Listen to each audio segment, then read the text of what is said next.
morning. We're on the Mishnah 21b. Ein kaisim l'chuber l'karka. You cannot write a divorce in something that's connected to the ground. And we said the reason for that is because you have to be able to write the divorce and give it immediately.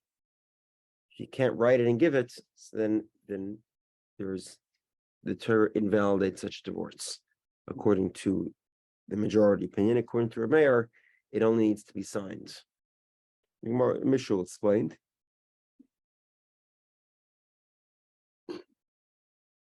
If you wrote it when it was connected, and then told you cut it off, you signed it, and you gave it over, kosher.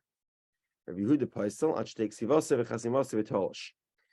says it's possible, it's invalid unless you've written it and signed it when it was disconnected. Okay. On another note, Rabbi Yehudah ben Beseir Omer, ein kaisen leil and yom hamachik leil lifra meshu yochel his dayef. You can't write a divorce on an erased paper, neither on diftera. We'll explain what diftera is. Meshu yochel his dayef because you can easily forge a document. In other words, it's not a tamper evident document. The rabbis say it's kosher, and obviously, if the rabbis hold the document could be a forged document, they must be going with the opinion of Rabbi Lazar that says Edim Mesira Karti, that the witnesses that witness the transaction are the main witnesses of the document. Okay. Kosav al Mechober. You wrote a document on when it was connected to the ground. Hold on. The first part of the Mishnah says you shouldn't be writing a document on Mechober in the first place. So Amar Yehudah Amar Shmuel v'hu sheshayir makom haTorah. But in other words, if you wrote just the typhus, remember the typhus and the Torah are two separate parts of the divorce. What's the typhus again? The typhus is sort of it's an outline. It's sort of the basic document without the template. There we are. Thank you. The template. The typhus is the template. The Torah is all the details. And the words Harayat Mutaras T'chaladam, you're permitted to marry whoever you wish. Okay. Again. So Rabbi Yehudah is saying that if you wrote the typhus on, you're allowed to write lechatchila the typhus on something connected to the ground. The Torah cannot be written on something connected to the ground. V'chein Amar Rabbi Lazar, Amar Rabbi Yishya, v'hu sheshayir makom haTorah. When is it kosher? When you left the Torah, the specifics off the document, and you wrote that after it was already cut. For Rabbi Lazar, he is the opinion of Rabbi Lazar. To Amar Edim Mesira Karti.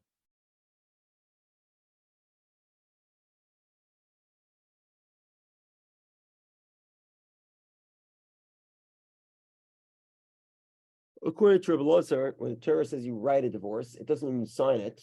It means that you write an actual document. Because according to Rabbi Lazar, the witnesses don't even need to sign a divorce. The witnesses just need to see the divorce being handed over.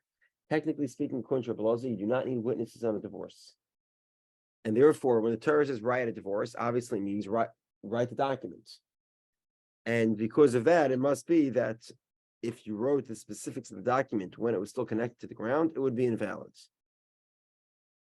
You should not be writing a document on a tree connected to the ground, even the typhus, even the template. Why? Because you might write the specifics, you might fill in the blanks, and that requires witness. That is required to be done when it's cut off the tree. Kossel typhus of Talshu. 1 second.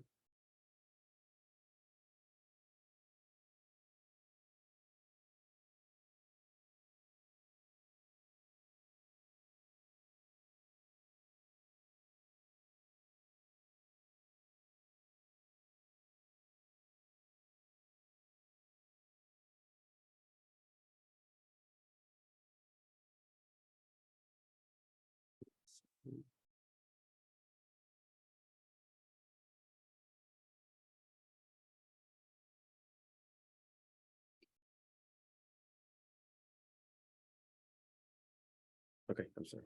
Here we are. Let's say he wrote the typhus and the template in the document, the tolshu, and then he cut it off. He cut he cut the trunk off the tree or something, and then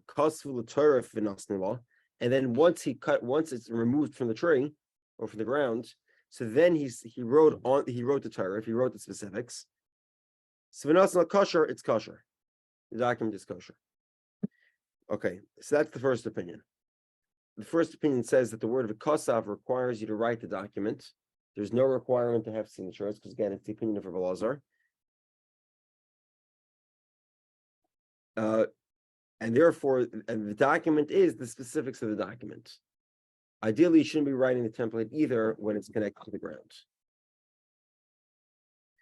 Okay, that's the first opinion. Rish Lakish Amar. Rish Lakish says, when we talk about kasu, what we're talking about is chasmu, the signatures. For Meir, this is what the mission means to say. Again, Rabbi Meir says the main witnesses are the witnesses that sign the divorce. So this is how we read the Mishnah. Ein kaisim Torah. You should not be writing the specifics of the document. Why? Because if you write the Torah, what might happen, you might end up signing the document while it's still connected. And that's the main problem. Because when the Torah says write a divorce, the Torah doesn't mean write it. Torah means get witnesses to sign it. Because the signing of the divorce is the main component of the document. Cost of the Torah, if let's say you did write the entire divorce on the tree, Tolsha, you cut it off the tree. Chasmu, you signed it, and you gave it to her, kosher. That's acceptable, according to Rameir. Because Rameir holds that the cuts for the Torah is talking about is referring to the signatures. Okay, now we get into for the next little while, we get into an interesting discussion of, we're talking here about something connected to a tree and something that's cut off from a tree. Let's talk about a bunch of different things with regard to trees. What's considered connected to the ground? What's considered not connected to the ground? So before we begin, I guess let's give a little bit of background. Obviously, if you have something planted in the ground, it's connected to the ground. That's very simple. You have something planted in a flower pot. So if anyone remembers from Talmud, there's two types of flower pots. There we go. One with a hole in it, one without a hole in it. A flower pot without a hole in it is not considered connected to the ground. So for example, during the year of Shemitah, there are farmers. They dig a small pit. They take massive tarps, thick tarps. They roll it over the pit and they plant inside the pit. That is permitted. You're allowed to do that on Shemitah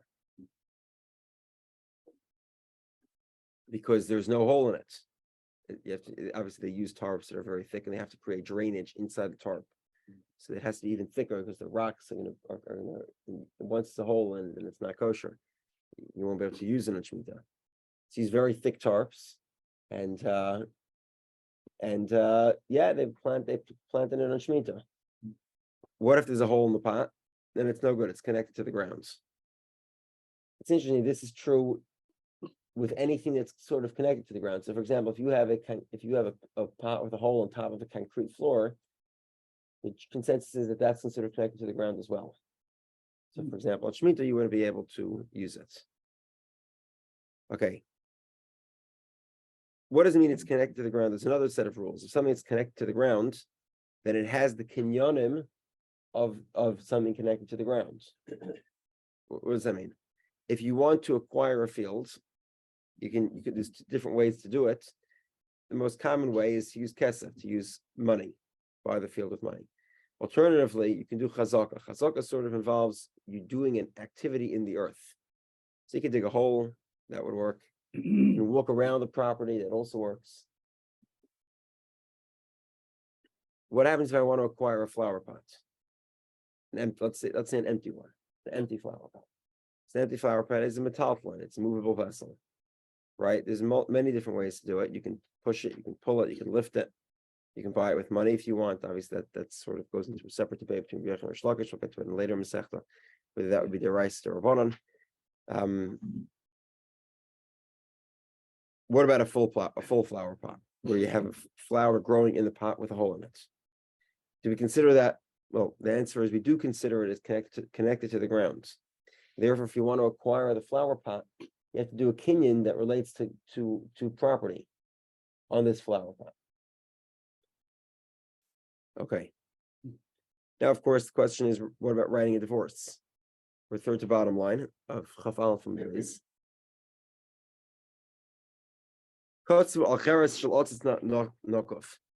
He wrote his divorce on an earthenware vessel that's a flower pot with a hole in it, kosher.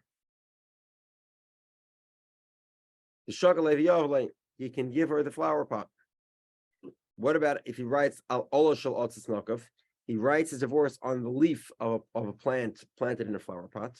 Abaya Amar kosher, Rav Amar posel. Abaya says it's kosher, it's a kosher divorce, and Rav says it's not kosher. Abaya Amar kosher, Abaya says kosher, give her the flower pot. You don't have to cut it. Just give her the whole thing, even though it's connected. Rav Amar posel, Gzera Shem Yiktin. Rav acknowledges that this does not typically what's the psul? Why is a divorce written connected to the ground invalid? Because it requires an action to take it with you. The action is you have to cut it. Hold on. We solve the problem with the flower pot because you don't have to cut it. Just give her the whole flower pot. Who cares if it's connected to the ground? It doesn't make a difference. There's no requirement to cut it. So Rava says you're right. Gzera Shema Yiktim. There's a concern here that he might cut it. It's very interesting. It's sort of a lumdish question. Had you given her the full flower pot, the divorce is kosher. Now that you decided to cut it, it's invalid. Sort of interesting. In other words, let's say you wrote a divorce on a long sheet of paper. We say the same thing, that if you give her the whole paper, it's fine. If you cut it, all of a sudden it's not a kosher divorce. Obviously not. You wouldn't say that. There's nothing wrong with cutting a document. That's cutting a divorce document. Okay. It's more of a separate discussion. Why that would invalidate a divorce if you could theoretically give her the flower pot? Why, if you cut it, that would be a problem? Okay. Anyway, next Gemara. Here we have an interesting question. I own the flower pot, and Jared, I'll pick on you today, owns the flowers, I don't know, strawberry bush. Okay.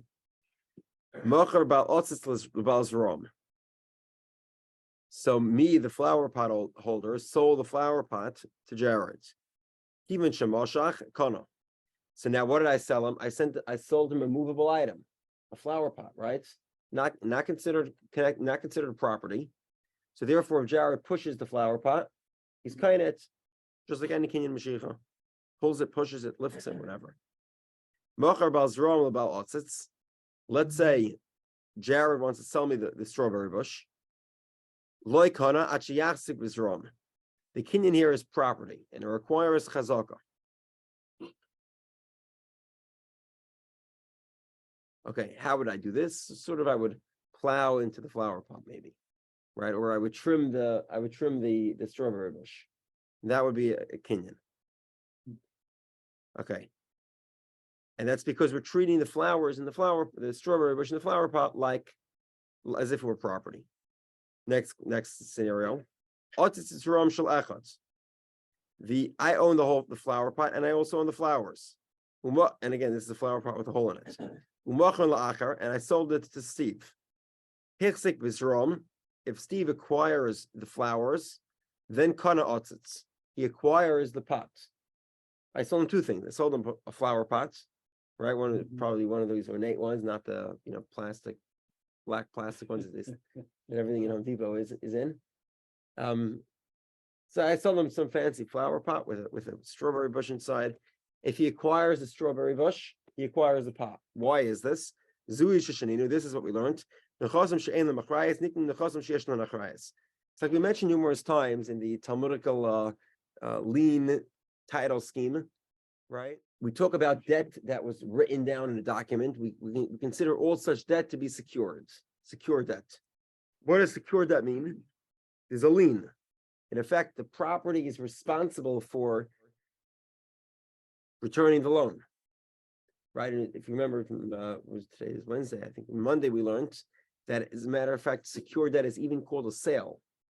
It's sort of a selling transaction between the lender, who's the seller, and the borrower, who's the buyer.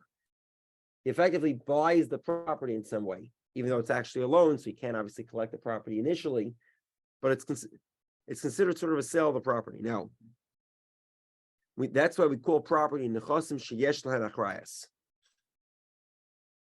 Property has achrayas, responsibility, meaning property is subject to the laws of the title, lien, scheme, and therefore that's why it's called yesh lahen achrayas. There is responsibility. Whereas movable objects, because they can easily be, they can easily disappear when it's necessary for them to disappear.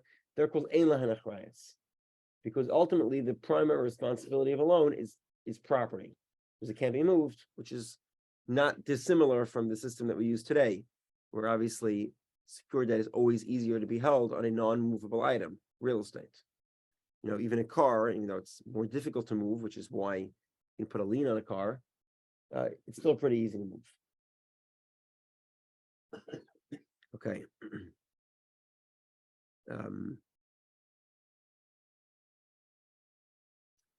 Okay, so therefore, this is what we learned.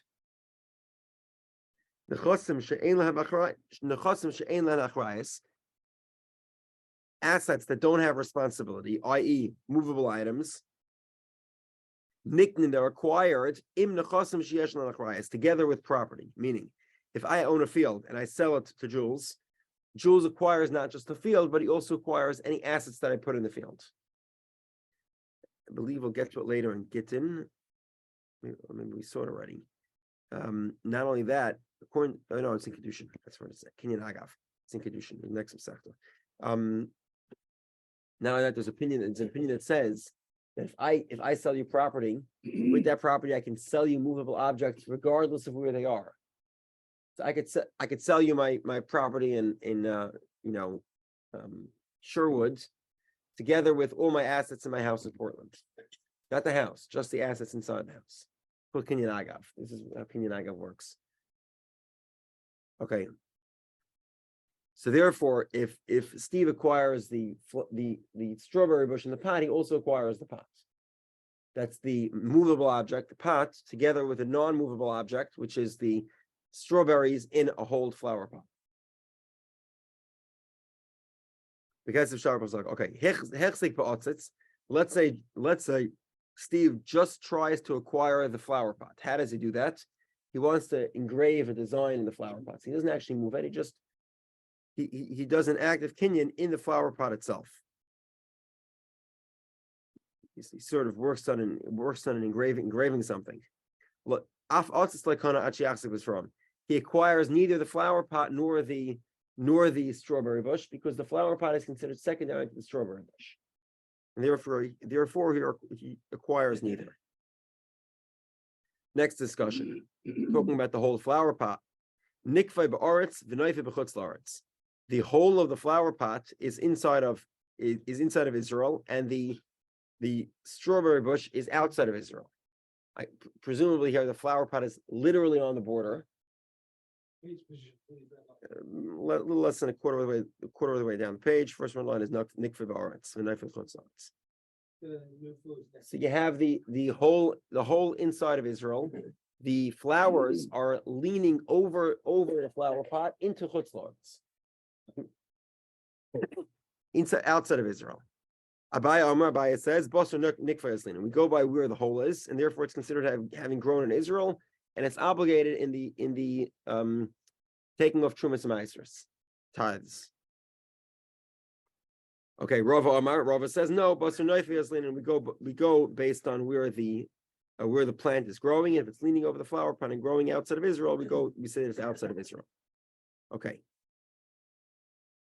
Bida ashrush, if the plant grew roots through the hole and it rooted itself in the land of Israel, there's no debate. Everyone agrees it's considered part of Israel. What's the debate? But the loy ashrush, it's a whole flower pot, but it hasn't yet taken roots. So the Gemara says, hold on, with ashrush pligi, if it took root, there's no debate. Vatnan, we learned as follows. Okay, so what's the idea here is that we learn that even when an animal takes root, there's still a question whether we go based on the roots or whether we go based on the growth. And here's a very interesting question. Botnan, familiar with terrace farming, right? Mm-hmm. So this is sort of a question. You had two gardens, each one was a terrace farm. So what are they separated by? A wall. A wall. What happened? The York at a time, a vegetable started growing into the wall. So the question is, who owns the vegetable? Rameir says it's the upper guy. Rabbi Yehudah says it's the bottom guy. What's the debate here? Presumably the debate is, where's the roots? The upper guy. Where is the growth? The bottom guy. So presumably it's the same debate. So Gemara says no, there's no dice here. Why not? There's no comparison at all, actually. Hasa, the debate there has nothing to do with what we're discussing here, whether we go by the roots or whether we go by the growth. The Gemara says what the reason. The Tani Taima, the Mishnah tells you. What's the reason? Amar Rabeir. Rabeir says like this. Let's say the guy with the upper terrace farm decides he wants to lower his terrace farm. He's digging away all the earth. What happens? He digs away the vegetable too. So it's actually his vegetable because he has a right to dig away his whole farm. Okay, what's Rabbi Yehudah's argument? Ain't kanyarik, there's no vegetable. What's Rabbi Yehudah's counter argument? But what happens if the guy in the bottom farm decides to lift up his terrace farm? There's also no vegetable anymore because he can cover the vegetable with soil. It's his property. He wants to fill up his property with earth. Ain't kanyarik, and there's no vegetable. Okay, fine. So that attempt did not work. Do you mean to say that with his roots, there's no debate whether we go by the growth or whether we go by the roots? But we do find a debate. What's the debate? But Tanya as follows: You have a tree; it grows on the border. Half of it's in Chutz La'aretz, outside of Israel. Half of it's inside of Israel. The growth of that tree is tevel v'chulin mi'rovin zebazeh. You have a mixture of tevel and chulin. Divrei Rebbe. This is the opinion of Rebbe. Shmuel says, interestingly enough, Hagodol b'chiv chayev, Hagodol b'ptur potter. You draw a line through the tree. The part of the tree that's in Israel is Israel. Part of the tree that's outside of Israel is outside of Israel, and not chayev and trumas and meisros. Not obligated to take off the tithes. Hold on a second. According to Shimon Gamliel, you're telling me the growth of Israel is Israel. The growth outside of Israel is outside of Israel. Clearly, he says you go based on the growth. And the first opinion of Rebbe is that it's mixed together. Presumably, he doesn't know what to do. The Gemara says no. My law mixes sniper bars and sniper b'chutz la'aretz. We're talking about where half the growth is in Israel, half the growth is outside of Israel. So the Gemara says loy. What happens is it mixes shroshim ba'aretz, mixes shroshim b'chutz la'aretz. What actually could be going on here is could be that all the growth is in Israel. But what's going on here? The roots are outside. The roots are sort of on the border, halfway in Israel, halfway outside of Israel. Well, my time of Shmuel, what's the reason of Shmuel that says it's half and half? The mifsik sunma. What happened here is very interesting. There was a rock. So what happens is the tree is growing on top of a rock. That rock is on the border of Israel, and the tree is growing around the rock. So half the roots are going in Israel, half the roots are going outside of Israel, around this rock. Okay. Is it like putting a rock in a hard place, Rabbi? So what's the argument? The argument of Rav Shimon Gamliel is because there's a rock in between, sort of underneath the tree, basically, or at the base of the tree, that rock separates the roots, and it says that half the roots in Israel are part of Israel, half the roots are outside of Israel or outside of Israel. My time of the Rebbe, what's the argument of Rebbe? Rebbe says, hold on, there's one trunk, right? Every tree's only got one trunk. My time, Hadri Arvi. Once there's a trunk, it goes and mixes together. I don't know what comes from where. All the growth of the tree is half of Israel, half from outside of Israel. Therefore, you have a mixture of that which is obligated in tithes and that which isn't.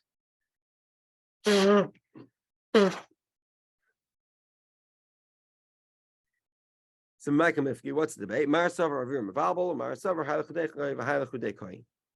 Question sort of is whether the trunk mixes the nutrition from either side of the roots. According to Rabbi Shimon Gamliel, it doesn't. According to Rebbe, it does. Okay.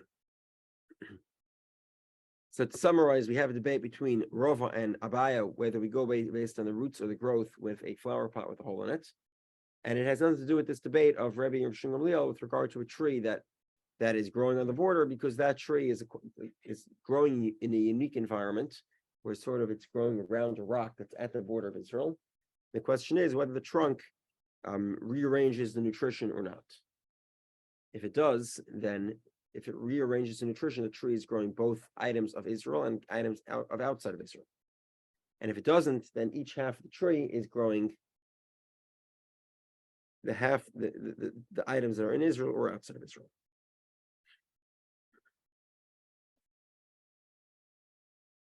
Okay, Rabbi Dovid Yehudah says diphthera does not work for get.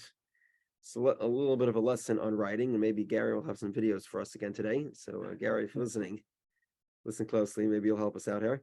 By the way, thank you very much again for that video. I really appreciate it. I have been learning Talmud for too many years and not knowing what a gallnut was, or how in the world you made gallnut ink. Okay. There were three types of skins. The processing of the skin has three components. The first one is, it's called matzah. It's called matzah is stuff we eat on Pesach. Why is it called matzah? Because matzah chifa v'diftera. Matzah kamashmai. Matzah is like what it is. What is matzah? It's unprocessed bread, right? It's bread that you made quickly. It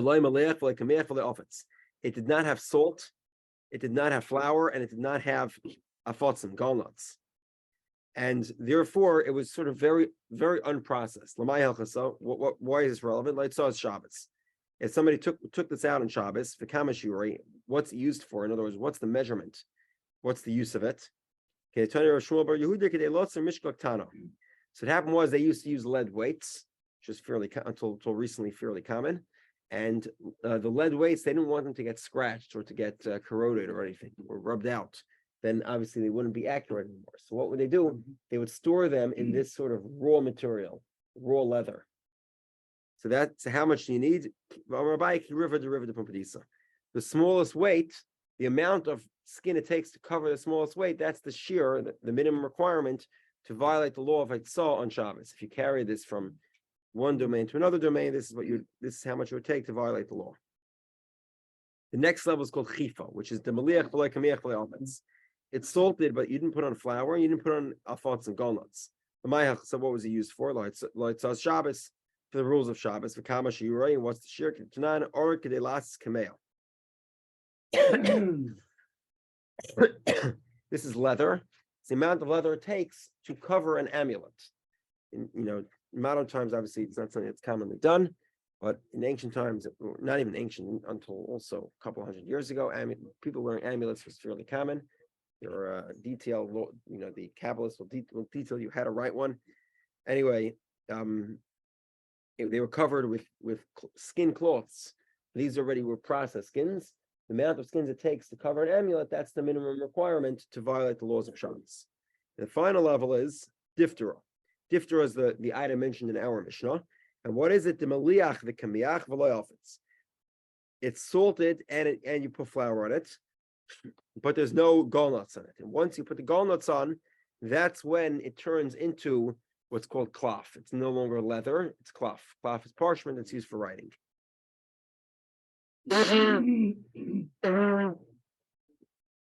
What is diphthera used for? This it's sort of skin, but it's not yet suitable for writing. The Mayhach Salah Itzah Shabbos to violate the laws of Shabbos. What's the minimum requirement? The amount of skin it takes to write a divorce. Now, what happens if you actually have cloth? You have proper parchment. Cloth is kosher to write articles of Sefer Torah, Tefillin, and Mezuzah. So actually, the minimum requirement is the length of one mezuzah. I'm sorry, the length of tefillin. So inside every box of tefillin is a parchment. That's obviously the main thing we're trying with. We're in one of four parashiyos, or all four in the case of Shalyad. The amount of cloth it takes to write one of those parchments, that's the violation of Shabbos with cloth. Cloth obviously not mentioned. Diphthera is not kosher for cloth for writing Sefer Torah, but it is kosher for divorce according to the opinion of Rabbi Yehudah and Masera, according to the opinion of the Rabbanon. And therefore, that is the minimum requirement for Itzah is the amount it would take to write a divorce. The rabbis say the divorce effectively could be forged.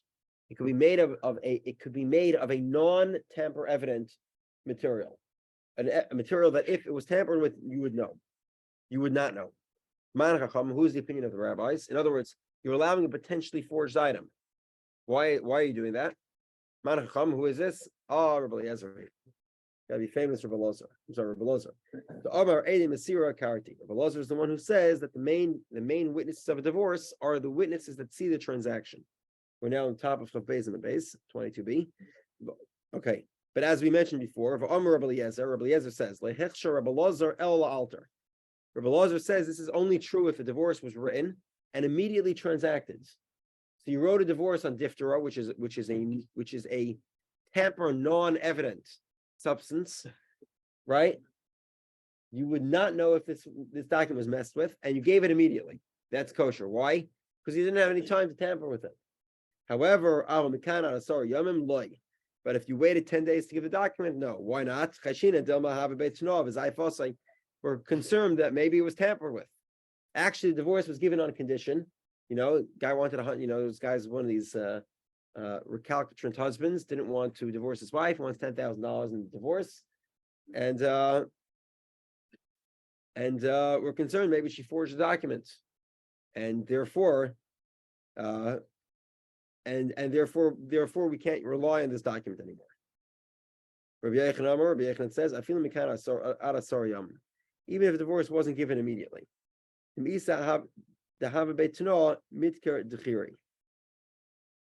on, I take that back. Sorry. Take that back. This was I interpreted the Gemara the way Rish Lakish interpreted the Gemara on Monday. Over here he's making a separate point, which is that what I told you is true. But that's not the point made here. The point is that she has to bring the document to Beis Din that day to verify the document immediately. Because otherwise the court is concerned that the woman is tampering with the documents. And the second opinion, Rabbi Yochanan's opinion, is no, we're not concerned that she tampered with the document. Why not? Because if there was a condition, the witnesses presumably read the document and they know what the condition is. And therefore, if she's getting those same witnesses to verify the document 10 days later, presumably they're verifying it because they know that there is no condition. Together? Where did 10 days come? Just arbitrary. Oh no, 20 days would be the same thing. 5 days, 30 days, yeah. Okay. But Rabbi Eliezer gave one final condition. Rabbi Eliezer is giving conditions in the opinion of Rabbi Eliezer, who says Edim Masira Karti. Rabbi Eliezer El Gittin. Rabbi Eliezer only allowed a tamper non-evident document with regard to a divorce. Because again, the main component of divorce is the witnesses. That actually witnesses meaning actually people that see, as opposed to Meir that says the so-called witnesses, the signatories. The ones that actually read and checked the box. Yeah. Read this document. Yeah, exactly. So El Gittin, Al Bashar Stars, but other documents, loy, they're not kosher. Why? I'll give the context as soon as we finish. But basically, it says that the documents have to be there to be available for a long time. Hold on a second. If a document is tamper non-evident, then there's no way to ensure the document will be available for a long time, because you always have the suspicion that it was tampered with. So therefore, it's not kosher. Rabbi Yochanan says no. Afilu b'shtaris, even other documents are kosher. That a document should be able to be used for a very long time. So the Gemara says this is good advice. Smart idea is to make a document be able to last for a long time. But even if you didn't do it, it's still kosher according to Rabbi Eliezer, because again, according to Rabbi Eliezer, not only are divorces are the witnesses that see the transaction the main component of a divorce, they're actually the main component of any transaction in the document. Now, what's the context here? The context is when the first wave of exile is sent out of Israel to Babylonia. Yirmiyah tells them, go ahead and acquire property. When you acquire property, make sure your documents are going to last you for a long time, because you're not going to be a sojourner there for 3 weeks. You're going to be in Babel for a very long time. Precisely, these people were in Babel, I believe. It's got to be 106 years, I think. The Chorish and the Masker were exiled many years before the exile. I think it was either 18 or 36 years. Maybe 3 years, maybe. Plus 7 years of exile. So they were there for, almost nearly a century, or maybe more than a century. So he's telling them, write documents because you're going to have to use these documents at some point. You're going down to Bavel, but everybody else is in Israel. You think you're going to come back, but you're not coming back. When you go there, don't just live there as if it's temporary. Make yourself comfortable. You know, when you acquire property, make sure you have a document that will last you for a very long time. And obviously, this is a debate here between Rabbi Eliezer and Rabbi Yochanan. Is this a requirement or is this a good advice? Okay, have a great morning. Oh.